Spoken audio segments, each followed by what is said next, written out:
Mike Levitt, back with part 6 of my 10-part Corrugated Kicks cardboard Chuck Taylor tutorial series. It's time to glue the body to the sole.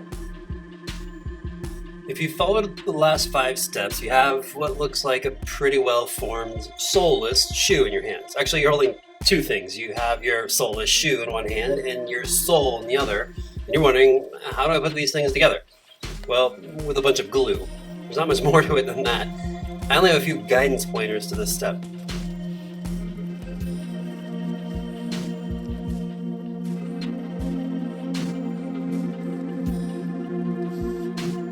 With the 2 shoe halves you have in your hands, liberally apply glue to both.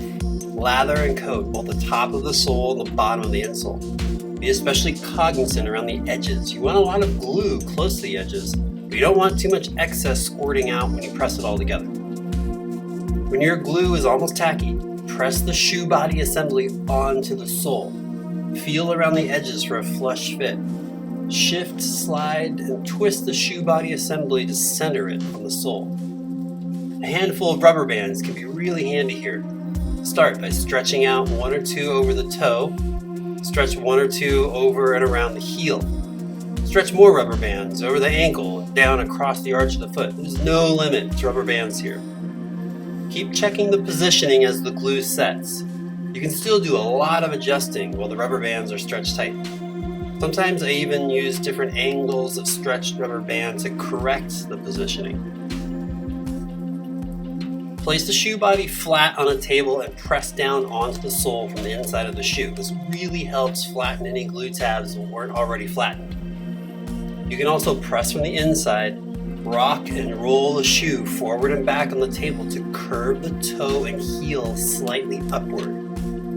Both of these techniques with your hand inside the shoe really help secure the glued shoe body to the sole also. While the shoe is still flat on the table, you can also put something heavy inside like a solid wood block, rocks, or a paperweight.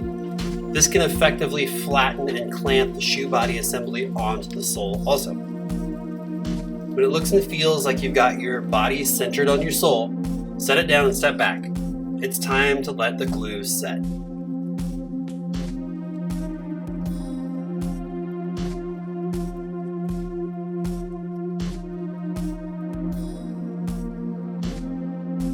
As you're letting the glue set, it's a perfect time to take a break. If you're binging and crushing your way through this whole series, and by now you've got a killer cardboard shoe, that's great.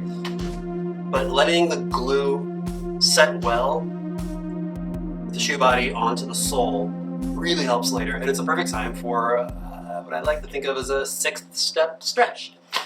So you could skip to step 9 and start cutting out maybe a small batch of grommets while the glue sets, but I recommend stepping away from your work, stretching your limbs, having a little snack, and coming back. In part 7, we're going to condition and glue the trim. Have fun, good luck, let me know if you have any questions.